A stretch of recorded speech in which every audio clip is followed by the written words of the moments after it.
City style for true patriots. Whether you're marching in the parade, grilling in the backyard, or raising a toast to liberty, do it in the gear that screams freedom. Celebrate 250 years of USA in style. Wear your American pride loud. Trendjackers.etsy.com. Grab yours before the fireworks.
Welcome to The Best of Intentions, a podcast from Intention Films and Media, hosted by writer, director, former film commissioner, and novelist Debra Markowitz.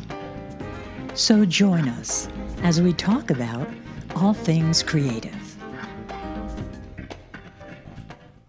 Hey, thank you for joining us today on the Best of Intentions podcast.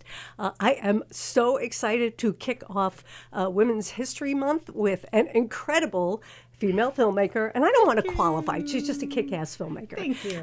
But Letty Buchanan, we have met so many times at different film festivals, but we haven't really sat down and talked that much. No, we really haven't, just online.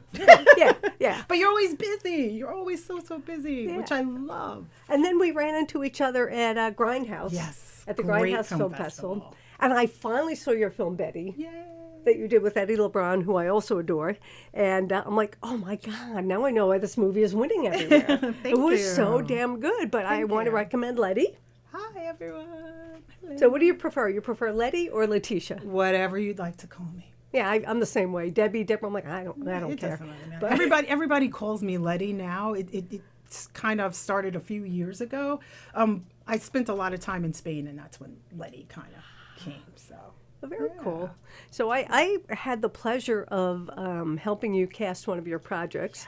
It was In the Closet? In the closet. Well, just the closet. Oh, just the closet. The Yeah. closet, Tell us a yes. little bit about this. The Closet actually was a story from my 12-year-old son, Callum. And I was talking to him saying, you know what, I think I want to start developing some horror for children because, we had Welcome to Derry and Stranger Things and everything's kind of dying down. Like, there's no more Goosebumps. And then other than Goosebumps, I don't know what other children horror there is, but both of my children love horror. My oldest, he can do a little bit more hardcore, but my youngest, he's kind of still a little bit scared. So I was talking to him, I said, what if we did a story about a monster that lives in the closet? So he's just started talking, Mommy, this, and this, and the babysitter. And then I don't want to give away the ending, but I wrote the script out from his ideas. And then when he read the script, he said, Mommy, this is how it should end. And it completely changed the film. The film would not be as strong if it was not for his ending. Wow. And then the actress, Elizabeth Bays, which we worked with her before in 21st Century Courtship that we had at Long Island, but she had the idea of changing it to a 1980s babysitting horror. Ooh. And that just transformed everything. It was great. Can we show the trailer for The Closet? This was so cool. Thank you.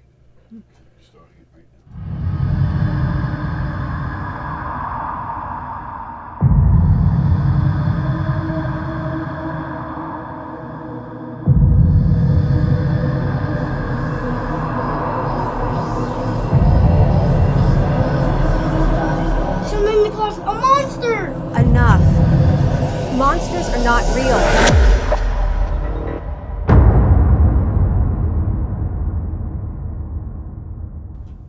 What was really cool, I knew that you were looking for a young boy. Yes. And so I gave your courtesy casting on my Instagram. Thank And when you gave me the description, I said, I just worked with a young actor, Shep Hawk, on Brimstone. Right. And I said, I know he's got a younger brother. And maybe he started acting. So I reached out to Abigail Hawk from Blue Bloods fame. Yes. And I put you in touch with her, and that's who you ended up casting. Yes, now we had Leon Hawk, and oh my goodness, I fell in love with this little boy. This was my first time working with a child actor, and he came on, he just lit up the set. He did so amazingly, and he got a little tired at some points where it's like, are we done yet? Are we done yet? It's okay, 4 more scenes, 4 more minutes. It's like, you said that 10 minutes ago. And they will hold you to and that. He did. He held me to it, but by the end of it, he didn't want to leave.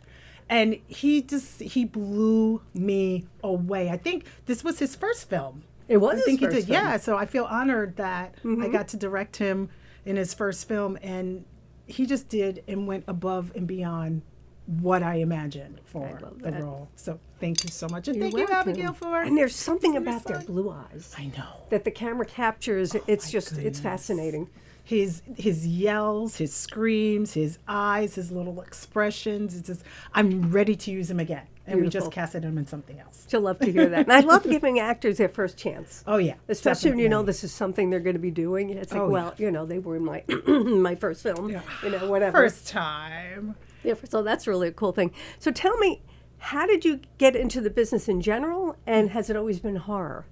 No, I actually started in television. And my first television job was with CNBC. I did business news. I worked for the late Louis Rukeyser. I started out as his administrative assistant, and then I became a production assistant. And then they started pushing me into the control room. So I was doing the little graphics during morning call. I started doing that, and I progressed from CNBC. I went to Court TV. Court TV gave me nightmares. The entire time I worked there, I saw a lot of footage that you can't unsee. Yeah. So I got to write for them for a while, and I did I don't remember the name of it, but it was kind of like Today in History, and it talked about previous court cases. And then I did Taxi Cab Confessions with HBO. That was a lot of fun. But I left television for a while because I got to the point where I was too qualified to be a certain type of producer, and then I was underqualified to be the next step of producer. So I packed up everything. I left the country, and I taught English in Spain. But then I met Eddie a few years later. We met actually at an 80s dance party. And the woman he was dating at the time worked for HBO and Eddie worked for NBC. So I was connected with both of them.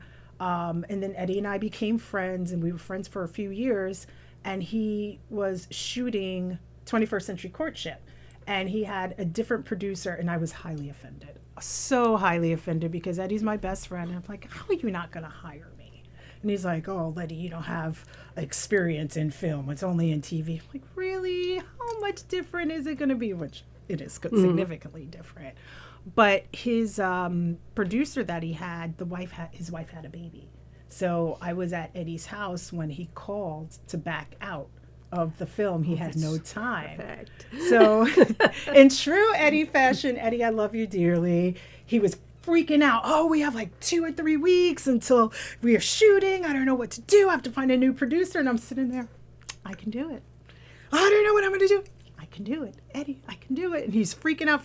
And he's like, oh, Letty, can you just do it? So I did that, and I've been working in film ever since.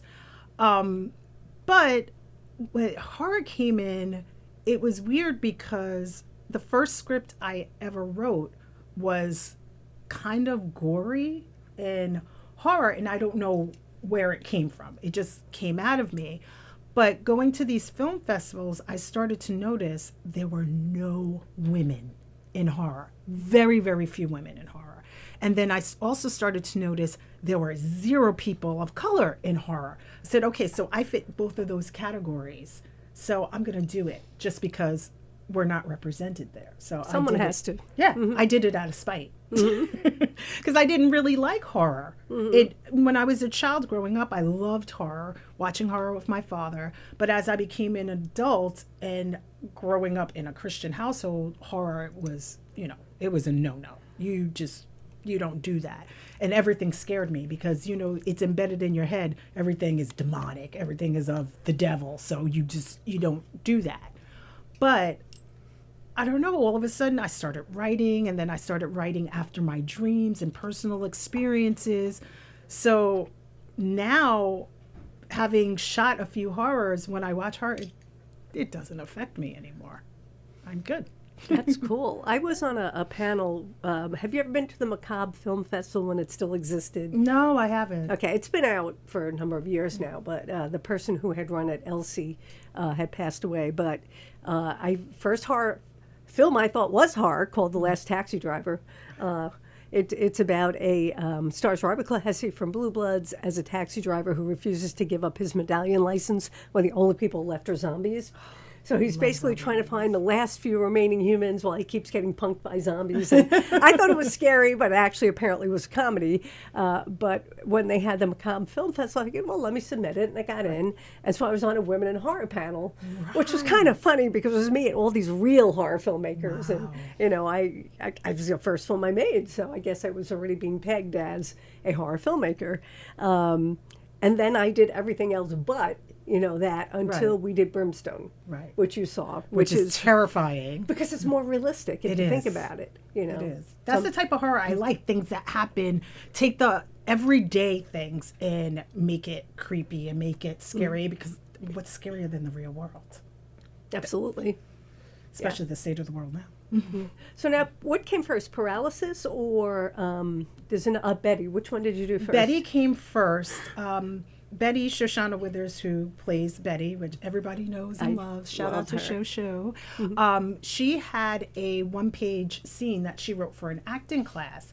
And she called me and she said, I have this 1-page scene. I would love for you, to co-write with me and direct it. And I had never directed before. And I said, I think you mean Eddie. Eddie's the director. I'm not the director. She said, no, Letty, I think you can do it. And thank you, Sho, because now I'm directing. So we sat down on the phone for about an hour and a half, and we just started getting these ideas. I opened up, was it Celtics? Some script writing. And we just started writing, and my brain just went into overdrive, and it just really got warped. And I came up with the ending, and she said, oh no, Letty, I don't think we should do that. But I was very insistent on it. And at the time, I was doing a deep dive on incel culture in the UK, and this was long before Adolescence came out. One of the British soap operas that I was watching, Hollyoaks, had a story about incels and how these young boys are being influenced by the incels. So I thought, what if this doctor that is so obsessed with AI was also an incel and used his AI abilities to create this perfect woman that will give in to all of his desires that real women would not do. And that's how Betty we got to see the born. trailer for this one. If we would see the trailer for Betty, please.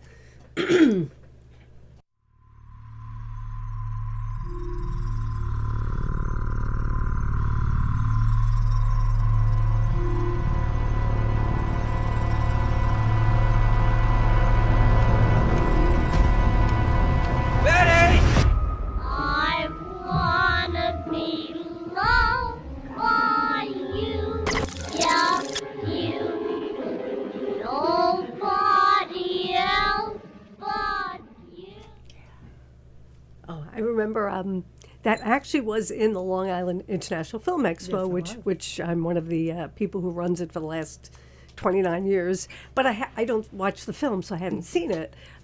It did well there. I don't know if it won or not, but it was all over the place. And I finally got to see it at Grindhouse. And I'm like, oh my God, this movie. And then I fell in love with Shoshana, who was just so incredibly She was good so and crazy in this. great. And Dan Gregory did a phenomenal Oh, he job. did. So it was really interesting to see that, and I will never forget the speech that you gave, because it won there. It did. We won a few Yeah. things at And you Grindhouse. said when you write something and you send it to Eddie, your confirmation that it's a good script is when he says, you can curse. Letty, well, my mom and dad might be watching, so Oh. he says, Letty, what the F is wrong with you? And that's how I know my script is perfect. Because you're getting that visceral feeling from Yes. somebody. You Yeah. know, it's just not all over the place. It's directed, Oh, yeah. into that feeling. So that's yeah. really cool. And then what's funny about Betty is there was only one draft of it. We didn't make any changes to it at all. So what you saw on the screen is exactly what came out when Shoshana and I were on the computer. We made no changes. But any of the ad lib and some of the things that made it comical, that came straight from Dan Gregory. That's really cool. I've seen Dan bouncing around the festival circuit for probably a decade. Dan And- is a powerhouse. You know, I didn't, because I never really saw his films. I think Right. maybe I saw one or two, but that was a while ago. And then he auditioned for me for, I'm going to say it was a commercial that didn't end up happening, but I'm like, oh, he can act. Yeah, he you know? can. And then I saw Betty, I'm like, oh no, he can really act. Oh, you yeah. know, so it's like now I'll keep him on my radar. Oh, definitely. We just actually got to work with him on another film that we shot. I think it was in December, called Archangel. And Oh, he that looks was amazing. that was such a fun set to work on. It was a great script. Sam, I can't remember your last name, Sam. I'm Platsky. so sorry. Thank you. Sorry, Sam. But he wrote and directed it, and it was such a privilege to work on. And Dan he blew me away again. He's just such a powerful, amazing actor. He's really good with emotion. And what I actually love in different films that I've done, I always tell the actors or actresses, I want tears, I want snot. And Dan is so good with producing. Oh, that's amazing. That snot. That's really amazing. He's How great. did you get involved with Sam and whatever? Did you know each other beforehand, or? I had never met Sam before, but Eddie was introduced to Sam, I think, through Dan Gregory.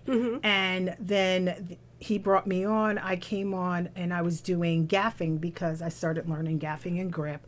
And then Sam added Love Your Face on as producers. So I kind of helped a little bit with the producing, and then I did the gaffing. But I was on by proxy through Eddie, and I'm so thankful and glad that I did, because it is really great. The title alone is great, and then the artwork I saw. I don't even know what it's about, but I want to see it. Oh, it's beautiful. I don't want to give too much away, so Sam, I'm sorry, I won't say too much. But even the logo, it's gorgeous. It's so pretty. I forgot who he said made the logo, but he had T-shirts made, and everybody on set was just really talented in whatever position they were in. And Sam he was a good director. We were in the freezing cold. We shot in the snow. Oh, we were freezing. But he knew exactly what he wanted. He was open to opinions. And once he got the shot that he wanted, that was it. We were done.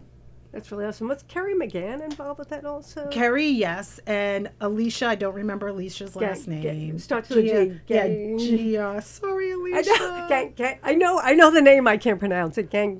Whatever it is. Yes, Starts I'm with a G. sorry, Alicia. And also Christian Keebler. Yes, Kyber. Yes, He's a couple of Kyber, guys. sorry. Yeah, he's Yes. a couple of guys. Yes. Was he saw- acting in it? Or? He was. Okay. He was. I don't want to give too much away about it, but he had a role in it, and he did amazing also. And that was my first time working with him, and it's actually my first time meeting him. Mm-hmm. So the film community is just so small, and once I met him and we started talking, I'm like, oh, okay, I've heard of you, but I've never actually met you. And it was the same thing with Sam and his brother Isaac. We were all in the same community but never really met each other. Mm-hmm.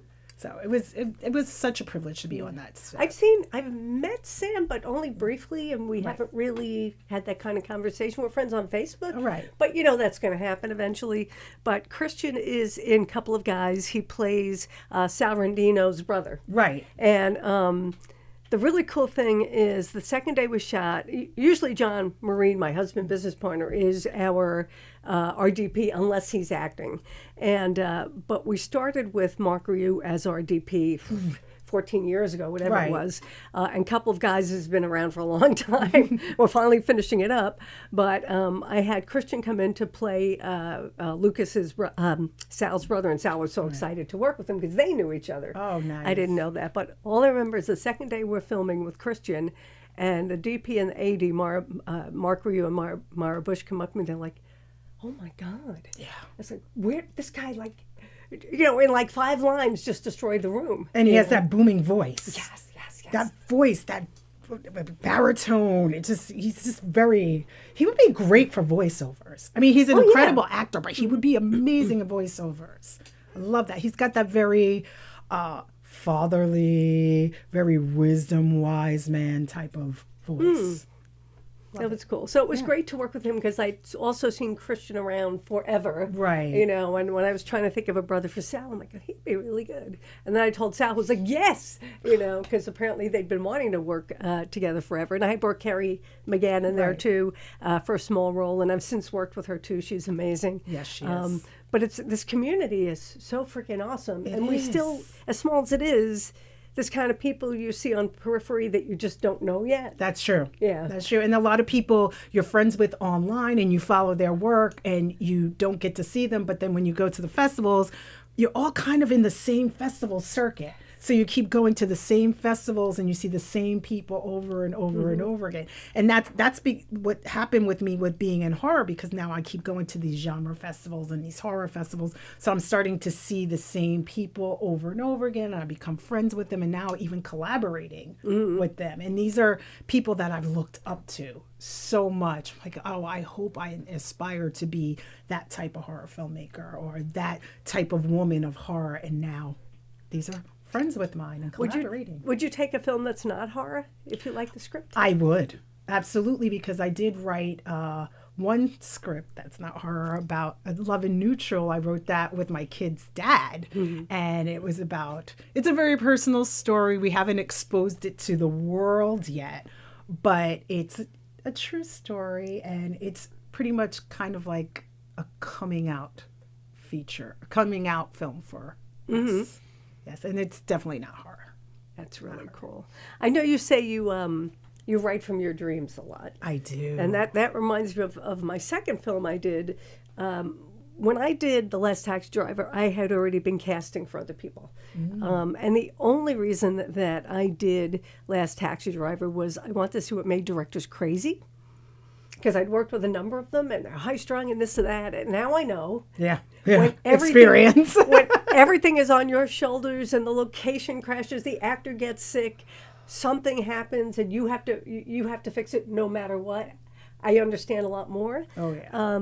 But I wasn't going to do it again after that because I was already film commissioner. I was making movies in every minute I wasn't at work. So I was Right. either making movies or doing my job.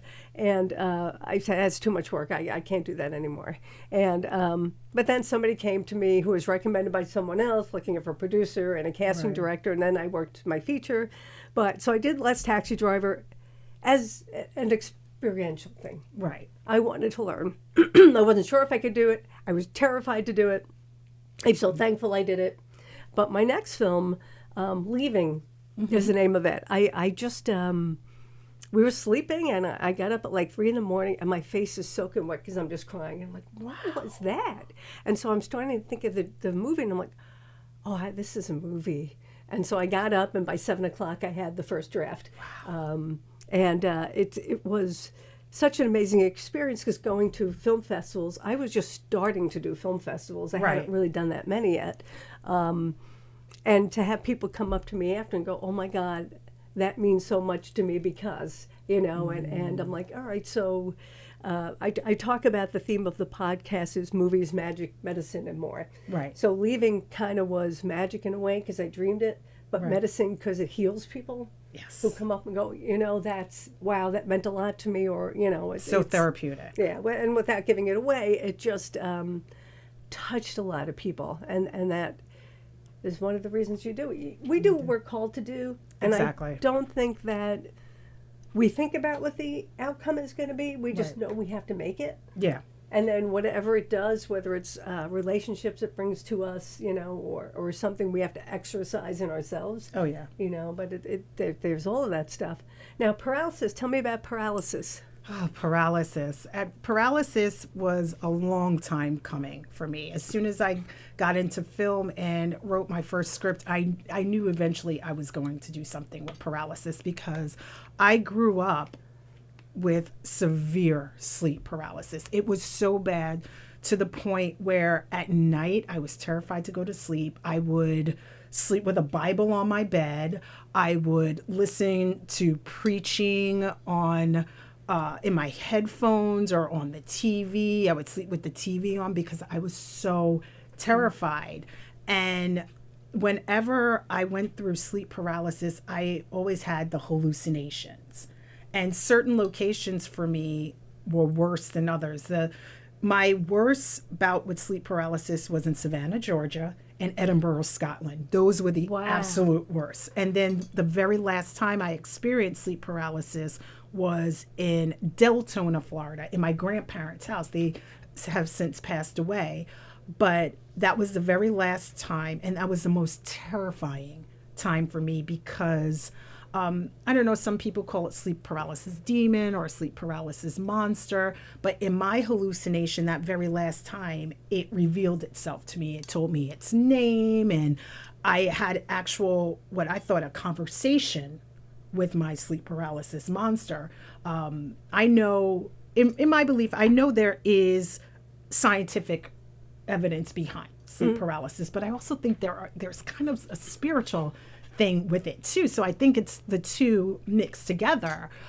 But when I woke up from that, I was so terrified. That really, really scared me. So one day I just sat down. I said, I really need to write about my experience with sleep paralysis. And I was talking to the doorman in my building, and someone that lives on the same floor as me suffered really badly with sleep paralysis. And he cornered me in the elevator. He said, I'm sorry, I don't mean to interrupt, but I want to tell you, it freaked me out listening to your conversation. He's like, I just had sleep paralysis last night, and I suffer with it. And this man is just a few doors down from me. Wow.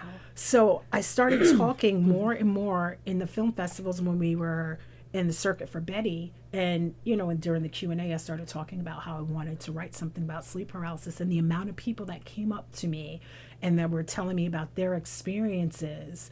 I said, okay, this film has to be made. So what exactly is it? I mean, I have an idea of what it is, but what is sleep paralysis?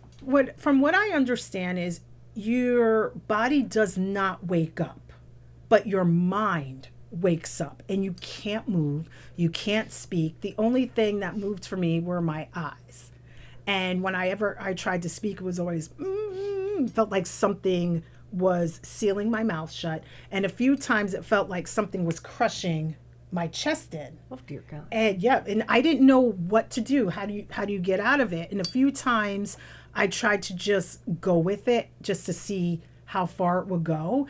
And those times that I just let it happen were the darkest times. And those were the worst hallucinations I've ever had. But the only thing I knew to get out of it was to pray. So I would just pray, like, oh God, please help me. God, please help me. Please help me. And most people that I've spoken to, they say they don't know what to do either. So a lot of people, they just know to pray. Whether you're Christian or Buddhist or whatever religion you are, the only thing people knew to do was to pray to get out of it. So I incorporated that into my script as well. And for this film, every single cast member and every single crew member was a victim of sleep paralysis. How long is the film? Is it a short? It's a short. It's about, I think it's 6 or 8 minutes, Eddie? How long is it? 6.5 minutes. But it's not a documentary. It's not. I wrote it so that the audience would feel like they were in sleep paralysis. So it is very, very little music in it. It's just very atmospheric sound. And music composer Eric Shantz, he is in my brain. This man is such an amazing musician and composer. And I told him I need a theme song for paralysis. I want a play on the tick-tock of a clock and breathing of a monster and the victim, breathing very heavily. And I said, I want atmospheric sounds throughout it, because some people say when they are in sleep paralysis, it has a sound of an airplane taking off or underwater, or everything is muffled in the ears. So mine was more kind of like staticky, muffled type of sound. I never really heard voices except for the very last one that I told you about. So he took the film and he just did exactly what I wanted. This sort of sounds like an ayahuasca trip in a way. I don't know if you've ever done that, but you can't. Yeah. It's horrible. Oh my God. It's like the worst thing ever. I mean, I think there's benefits to it, but it's like you're out of it, but you can't wake yourself up. No. And it's awful. It is. I can't even like smoke, because I just feel like that's what I go into, and it's like, oh, wow. I need to know what's going on around me. Yeah. It's just they say you're supposed to surrender. Like, no. Oh, no.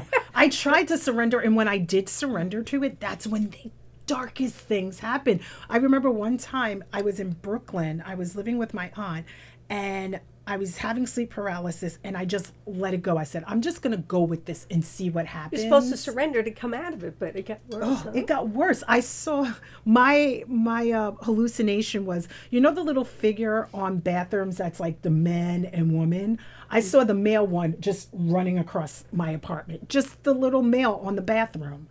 That was my hallucination.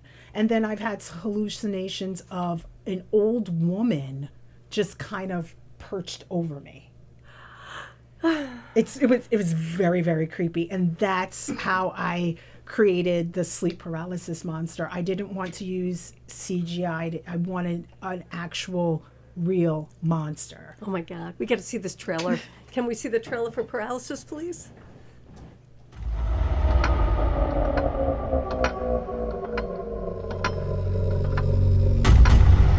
Evil ain't always a red-skinned devil with a pitchfork. Sometimes evil is that nightmare that slides in quietly.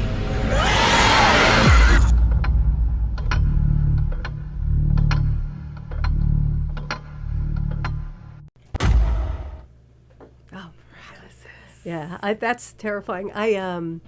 That's terrifying. I mean, I went to a shaman, I don't know what you call him. A talented guy, but not that it was frightening, but when they're doing that thing, your eyes are closed, but I could see like somebody coming face to face with me. Wow. And I'm like, oh, that's interesting. Okay. And then I could feel like a dog, the spirit of a dog, like in my face. And you knew that stuff was there, but that wasn't scary, because I guess I knew I could get up if I wanted to, but I felt really safe where I was. Okay. But that would be terrifying to me. Yeah, you have absolutely no control over anything that happens.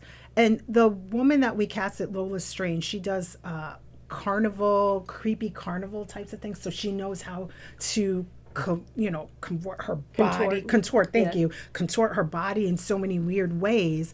And she said this was therapeutic for her to actually play a sleep paralysis monster because she also had suffered with sleep paralysis. So now she was on the other end of it, and she fully committed, absolutely committed. It took about 3 to 3.5 hours of her makeup to get it done. And we had the peeling skin and the teeth and the eyes. And is that movie out on the festival circuit? Or it just entered the festival circuit. It okay. just entered. We just submitted. So fingers crossed we'll hear for something soon. And we also submitted it for the George A. Romero Women in Horror that they're doing. So they announced that next week. So, oh, cool. Yeah. Fingers crossed. I realized yesterday that somebody had reached out and offered me a waiver for a film festival. And I'm like, okay. And I went, oh, my God, I totally forgot to submit any of my films to film festivals in like a while. Oh my goodness! I told John I need to. I got to sit down, because time is just going by, and I've been too busy to do that. But I might pick your brain for film festivals for Brimstone, or I think I want to get Brimstone done before we show a Brimstone Lullaby. We premiered that at Austin Revolution, I think, this year, but I haven't submitted it anywhere else. But I think that the first Brimstone deserves. Oh my goodness, definitely a shot. Out there. I mean, I know you didn't intend for it to be horror, but I would submit Brimstone definitely to horror festivals. It's creepy. It's great. I think it's a different type of horror. The religious. I like religious horror when it's not demonology or anything like that, but. It really shows. I don't want to give away too much of it, but it messed with my mind. I mean, the fun thing was I knew that John had acted before. Right. He had small roles in movies, and he was a therapist. He was, I think, a strip club owner, a chop shop owner. He was a gay delivery driver. Oh, I want to see that. Very short role in Couple of Guys, but we didn't have an actor. It's like, well, let's just make it John. But when we did Brimstone, we did it because we had just wrapped Waitlist, and it was a very light romantic comedy, and we just sold it. And Travis didn't know that John acted, Travis Grant. So he said, well, I want to do something with John. Let's do something like Good Will Hunting. I'm like, nah, we're gonna stretch you a little bit. And so I wrote Brimstone. It was my idea, and I figured, well, who would they be? They would be father and son. Right. But the fathers obviously had a much more difficult life in some ways than the son. So John came up with like a lot of the religious verbiage and whatnot that we used. And it was so awesome to watch. And it was, when it came out, it's like, oh my God. And I know that both John and Travis have won a lot of awards for that. They well deserved. So it was really great to see that. And, when you see somebody that, does something wonderful, and it's like, damn, how do I beat that character, though? Yeah, it's hard. Yeah. It's hard when you have such a strong character to try to top that. Because you don't want to do the same. No. I mean, there is a Brimstone universe, so he does play Franklin a few times, but you don't want every character to be that. Right. So how do you do something as powerful? That's difficult. That is really hard. And all of the accurate religious verbiage that John incorporated into that script is what made it even more realistic and more terrifying for me. That's what, you go to these festivals and you see some films that, you think they're good, but then there are some films that actually stick with you. Brimstone stuck with me because of the way I grew up. And I've seen it twice because I saw it at Long Island and then I saw it at Grindhouse. So it really, or no, maybe I just saw it at Grindhouse. Yeah, because I don't play No, I did. I just saw it at Grindhouse. But I saw it somewhere else. I just don't remember where it was. But I've seen Brimstone twice. But it stuck in my brain so much. Like, wow, this is very realistic. And somewhere there is a Franklin lurking. Of course there is. Somewhere. Yeah. Maybe on Long Island. Maybe. Yeah, so we've been talking a lot about Franklin because we do want to do it as a feature. And, so we've come up with some really cool ideas for it. And it's just really deciding, does he really believe in religion? or is he just a sadist who uses it, or you know? So we have a lot of conversations about that. But it's just a great character. I can't let it go yet. Yeah. But the way he played the character, he's kind of in that middle line where does he really believe in it, or is he using it weaponizing Christianity or weaponizing the religion, which is happening in the world so much right now. Oh my God, yeah. So that's between the state of the world and then the way I grew up in, conservative Christian family. Brimstone, I can't say it enough, it messed with my mind because of that. And there's definitely a market for that right now. So I mean, I know you don't want to repeat the character, but I want to see more. Well, you'll see it in Franklin. I mean, he does appear a little bit in Brimstone Feature, which is mostly about Daphne and David, right? Which is Travis Grant and Julia Weiner. And I mean, this movie is blowing me away. I hope it's as good as I think it is. It is. Because you never know. But it's just, she plays this very idealistic, very, very brilliant young college student. Right. Who is doing her thesis on trauma and addiction and how trauma drives addiction. And so she interviews all these people, and I did so much research on this, and I spoke to people who I've known forever. I didn't know they're heroin addicts at one point. I didn't know, and the people who now have careers and whatever. And so I used a lot of that in this. And he is so damaged because of his relationship with his very, very abusive father, where he would just constantly get beat with things broken and just, and then always religion shoved down his throat. So even though he's gotten clean and he's functioning, he doesn't know how to connect with anybody. Yeah. So it's, whenever things start to go good, he gets the voices. You know how we have the voices in the back of our head? These are like real voices, And what they do is they do such an amazing job with this. And it's just, if people don't cry at this, I'll be very, very surprised. Yeah. Because as you know, when things start to get good, if you have issues, that's when they come out. And so it's just watching this person trying to have a decent life, and he just crushes everything that loves him because he doesn't know what to do with it. And then she's stuck between the lead character, between actually really falling for this guy, thinking she can fix anything because, of course, she's an amazing psychologist, to be, and doesn't realize she is getting smack dab in the middle of a codependent relationship.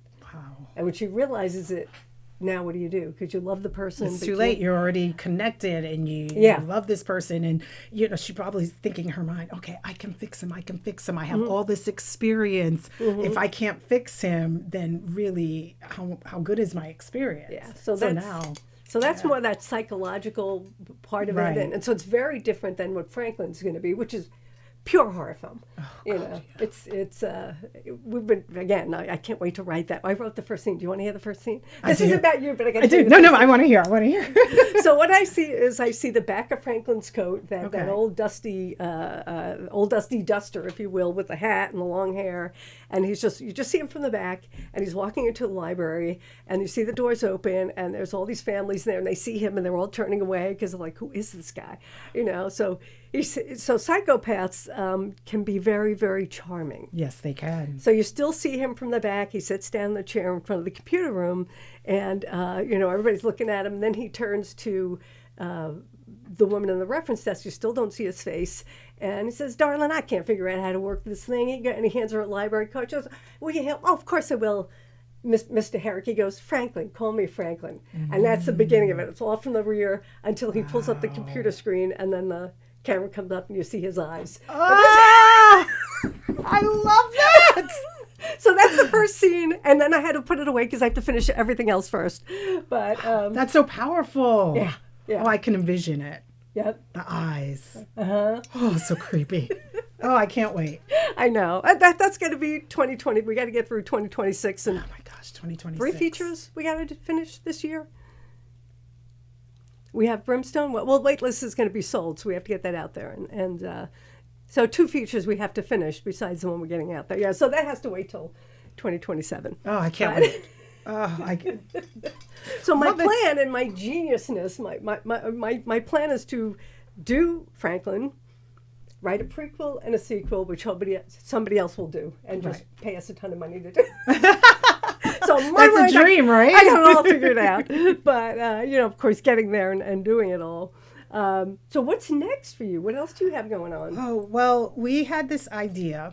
On New Year's Eve, Eddie and I had a conversation. Okay, what are we going to do for Love Your Face for the rest of the year? And then we just came up with this idea just to make 12 micro shorts by the end of this year.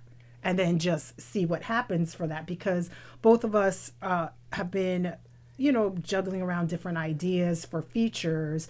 But in the meantime, we want to keep shooting, because I feel kind of unfulfilled when I'm not in pre-production. Mm-hmm. So a lot of people say to me, they think, oh, you're always working on something, because I constantly want to be in pre-production for something, because I start to feel antsy. Yep. And that whole, if you don't use it, you lose it type of thing. So we said, okay, while we're coming up with ideas to actually do our first Love Your Face feature, let's just do these micro shorts. So we come up with these ideas and we just start writing and writing and writing. And we've already shot The Closet, and then we shot another idea that Eddie had called Terror in the Glow. What is it called? Terror in the Glow. It's about a monster that moves through the lights and electricity. And that was really fun to shoot. That one has no dialogue. And then the next one that we are in pre-production for, and we actually have our table read tomorrow, is called the GB program. And it's about a company that is actually part of IntelliCorp, where Dr. Banter from Betty is a part of. But this company monopolizes on people's grief. Ooh. So they're basically scamming people out of money because of their grief and trauma. And Eddie is directing the first part. And he came up with a company Bible of the character Mr. Chad. Is it okay, Eddie, if I speak about it? Mr. Chad, the CEO of the GB program, came up with like this Bible of the inner workings of the company and how he came up with the idea for it. And when I read the Bible that Eddie wrote for the company, I had an idea. I said, what if we did, for Mr. Chad, a documentary, because so many people are calling out the GB program as a scam, and we can do it kind of like the style of The Office, how they had the documentary crew come in about the paper company. So he said, oh, I love that idea. So I sat down and I turned everything off, and for 2 hours I just wrote that part of the GB program. So he's going to direct that first part, and I'm going to direct the documentary part, which we get to work with Leon Hook. Again, he is casted as a child, and his mother, Abigail, is actually playing the mother. I love that. So they're going to play together in that, and I'm so excited. I'm really excited to see them together. She sent you a hug, by the way. I was chatting with her today. She goes, and I told you were my guest, and she goes, oh my God, give her a hug for me. So Abigail, hug back. But I'm so happy she accepted the role, and we get to work with Leon again, and she's going to be a part of this documentary of the inner workings. And what I'm so excited about is we get to collaborate with someone we met at Long Island Film Festival, Michael Coppola. Oh my God. Yes, he's actually playing Mr. Chad. Mm-hmm. And I'm obsessed with the entire Coppola family now. So we casted him and his wife. Oh wow! I didn't know she was an actress. She was actually in The Creep. Was The Creep at the bar? Creep down the block. The creep at the bar down the block. Creep at the. Like that? Oh, I'm sorry, Michael. The Creep at the bar. Last night. Last night. Thank you. Okay. And I really liked that feature. That was so well done, and I fell in love with the entire Coppola family when I saw that film. And Eddie and I were talking like, Mr. Chad is definitely Michael Coppola. Beautiful, beautiful. So now he's in every part of the GB program. I always say GB project because now he's Mr. Chad. So we cast his wife as the producer and interviewer that is doing the documentary for him. So we get to see the inner workings of That's the so program. cool. And that's another movie I haven't seen because I don't judge, and I Right. haven't watched the movies. Now I'm kicking myself. I didn't see all If of you these. can, definitely get a link to it. They did such an amazing job. And that's why I really love going to these film festivals, because you get to collaborate with all of these people that you met. And if it wasn't for Long Island Film Festival, I would have never seen that film. And I would have never followed him and followed what he's doing and able to send him, auditions and that sort. And he actually read for Love and Neutral, the other film I wrote with my kid's father, and he blew me away. So when I saw that, I said, okay, we have to keep him in the back burner for that creepy role.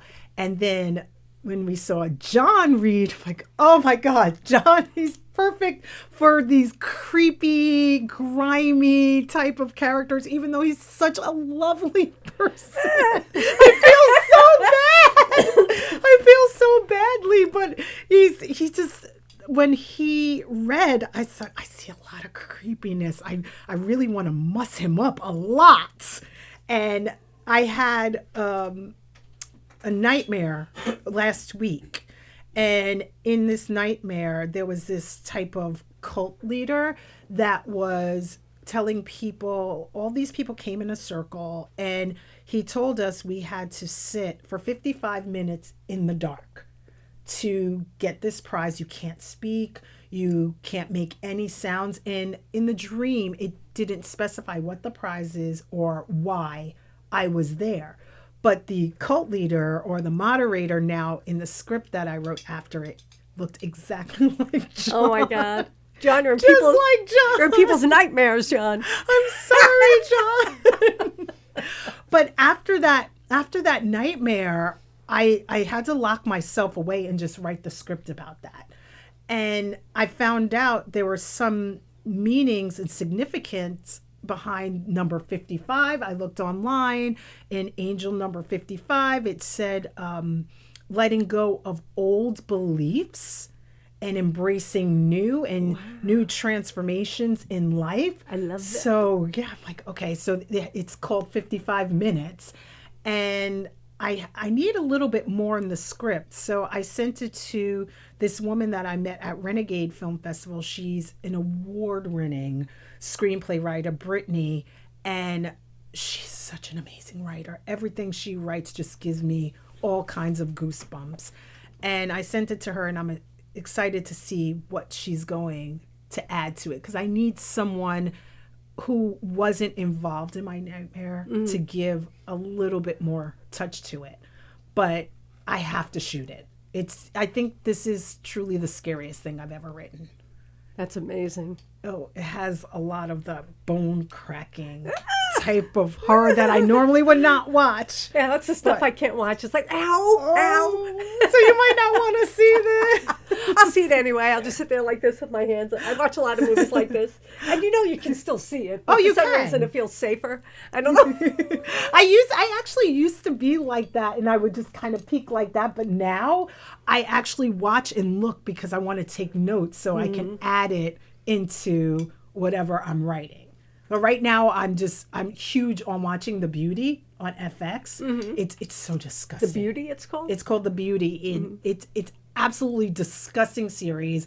It's the grossest show I've ever watched. I love it. I'm obsessed. It's given me so many ideas. Anthony Ramos from Hamilton is in it, and Ashton Kutcher is in it. And if you haven't seen it, it's The Beauty on FX. Okay, The Beauty so we'll on have FX. to try to watch You're going to this. watch it like this. Yeah, I'm sure I will. The last episode I watched, this is one thing, I can watch a lot of body dysmorphia and I can watch a lot of bloody and gory things, but for some reason, anything involving fingernails, I can't look at. It's just so disgusting. And this last episode of The Beauty, it had some fingernail things. So that's the first time I actually had to go like that. But Yeah, I mean, I've been trying to watch a little more horror because we want to do Franklin just to, Right. get some ideas of what it. And my idea of horror is probably not what most people's idea of Right. horror is. We did a film that John gave me the idea for, but I wrote it called Gem and the Photo Op, which we did many years ago. And I sent it to Jeremiah Kipp Jeremiah. for his feedback on it. And sometimes I send him stuff, and I don't send him stuff anymore because I don't think I don't write what he likes. Right. Like a couple of guys didn't get it, whatever. But I sent him this just for his feedback, and he went, "Oh, see, now this is really scary." Even though it's not a horror film per se, he said personal relationships could be the scariest. Yes, of they can. all, So we really should resurrect that movie because that was a pretty good movie with Diana Durango and Jimmy Pravasilis, and it's about a woman who is realized she's being filmed in her house. And she tells her husband, who just thinks she's crazy. Right. So it's just the relationship between, she's going through her iPad, she's an influencer, a beauty influencer. She's going through her iPad until she sees a picture that's her sitting there looking through her iPad. Oh, that's so creepy. I know. And then it's just like she screams to her husband, but of course the picture's gone by the time he looks at it. And that was actually a really cool low-budget film. And John set it up so that we had this black and white camera, I think it was, filming her In black as and he white. was filming that. Oh. Yeah. And that was actually a cool little film. I don't know why we dropped that off so quickly. You have some horror in you there. Come on, join us. We need more women in horror. Yeah, I mean, we probably will, because except for we do have these features and 2 more we want to get done. And I just want to do short films. I understand. Things we can actually afford that aren't going to kill us, that, I'm not raising money for constantly, that kind of stuff. That's what I'm afraid of with feature, because these feature ideas I have, they're so grandiose, makeup and Makeup is expensive. that's the thing. I've started writing a feature about aliens that kind of possess people through music, and my son again said, "Mommy, what if they have like these mandibles and their chin splits open?" And I'm thinking, "Oh, dollars, Yeah. but that's really, really cool." And Eddie gave it the title last night, "A DJ Slayed My Life." And I love the title, and I kept the title, and I started writing it, and I'm like, you know what? I really want to do a bloodbath, kind of like Blade, and have the blood coming from the ceiling. I really want to make it really, really gross. So I wrote the ending before I even wrote everything coming up to it. And it's going to be so expensive to make. And I'm trying to think of all these cheap ideas where I can actually shoot a feature. But all the ideas I have, they're so expensive. So maybe if I shorten them and just come up, just do it as a short, and maybe someone will say, "Hey, do you have a feature? Here's some money." Like, let somebody else pay for it. I know. We have somebody came to us with a script that's an action piece. The story's, I don't know if cute's the word, but that there's a nice little story, but mostly to me it's eye candy. It's just people getting shot up and blood flying and this and that. But then you have to figure, if you're doing this in somebody's house, you can't ruin somebody's house. That's true. So it's going to be mostly stuff coming through the shirt that Right. So we're trying to figure out where it's as inexpensive as possible while still being very realistic. Right. The person gets shot and turn around, and then you see the blood dripping down the front, so we don't have blood splatters Oh, yeah. everywhere. And But the blood splatter is the best part, and it's the know. most expensive. I know. It's or like John wrote something called, he sent it to you, a different kind of game. Yes. Yeah, and that's another thing. It's makeup, but what we were looking at, whether we do it, is what can we do that's the most realistic? Right. That's the most. I'd rather have less that looks very realistic. Yes. Than all of the makeup that looks cheesy. Yeah. Because that doesn't work. That just takes you out of it. Yeah, you don't want that unless you're trying to resurrect those 80s cheesy type of horrors, but I think of doing that, and I think it would be a lot of fun. But I know me.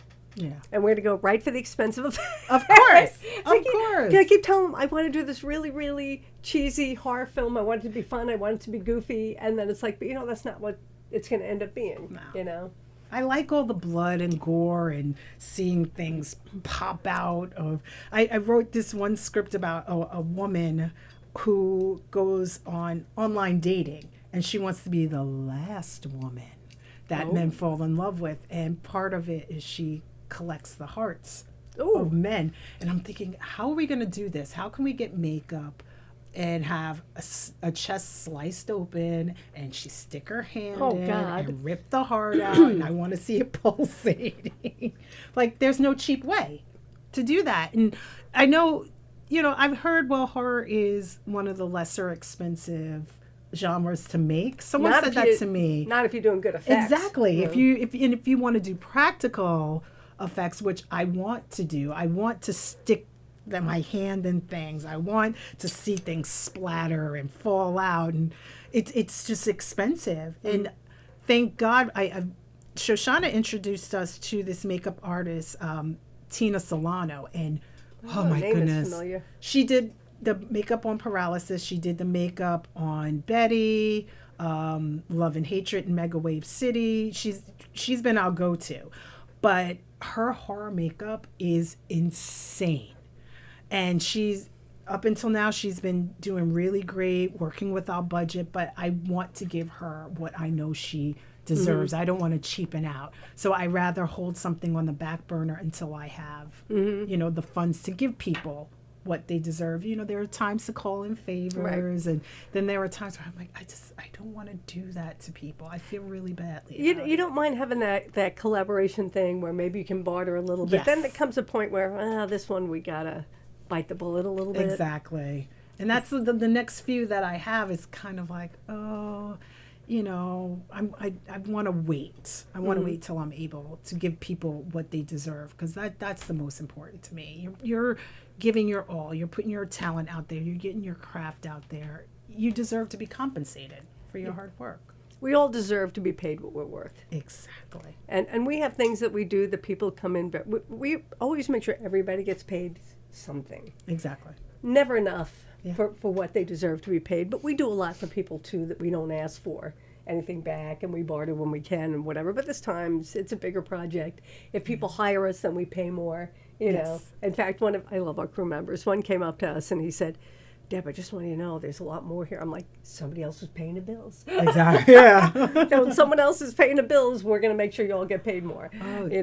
But yeah, you do feel bad, but at the same time, how else do your movies get made? That's true. You're going to make one movie for 5 years. You're going to make 5 movies a year. Exactly. Anybody out there that knows me or doesn't know me, and you want to work on the cheap or zero at all? 0. For great experience. This you. is a great team over here. Thank you. You guys have gotten some great credentials and great collaboration to have.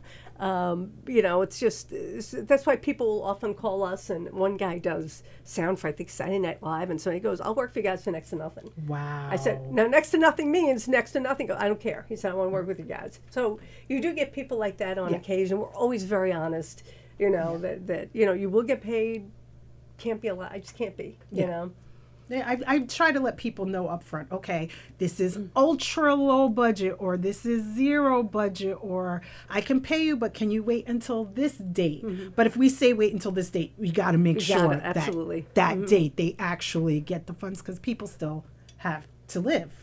Yeah. But, you have so many scripts and just not enough money to produce them all. And you want to do everything. I mean, we're always like, I'll start writing something like Franklin and put it to the side because I know I can't get there yet.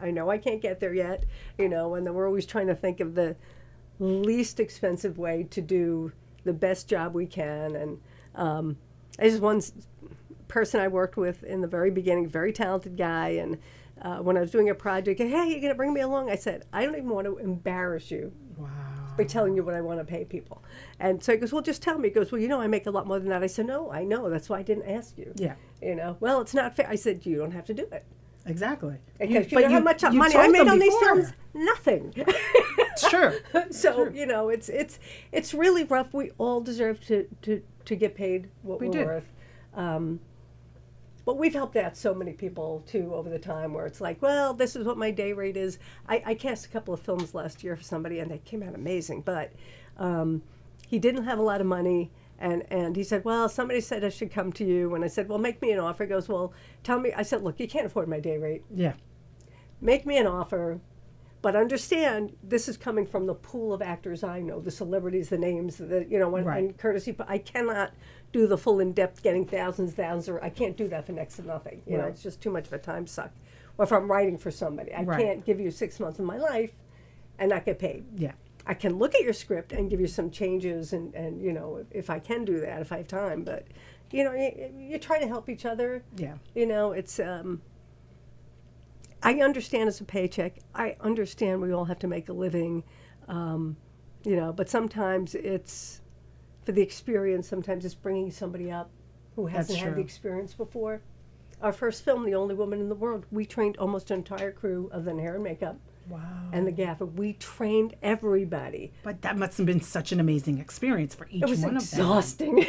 I'm sure, but now they can say they've worked with such a powerhouse And some team. of them do this for a living now, Yeah. and some realize that's not for them, Right.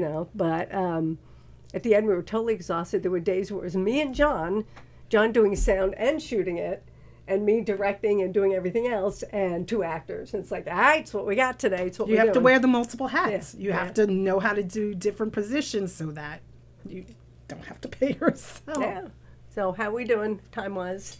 It's 2 o'clock. All right, so 2 o'clock. So I want to thank Letitia Thank Letitia you. Letty Buchanan for being here and kicking off Women's History Month, which is really awesome. It's always a pleasure to have you here. Your movies, where can people find you? I'm on Instagram at Letty Mode or at Love Your Face Films. And I see all the people logged in. Thank you so much. I see my family and Oh, look at Asha that. and Tamala, who I'm getting to work with very soon. And yay, look at that. 4 people. That's cool. But thank you so much. If you can't get Letty's info, reach out to me and I will get it to you. She's awesome, and I know we'll have Eddie LeBron on hopefully in a few weeks after Women's History Month. And thank you so much. Thank you to Thank you governors. for having Thank you, me. Tony. Thank you, everybody. Thank you. Thank you. Thank you.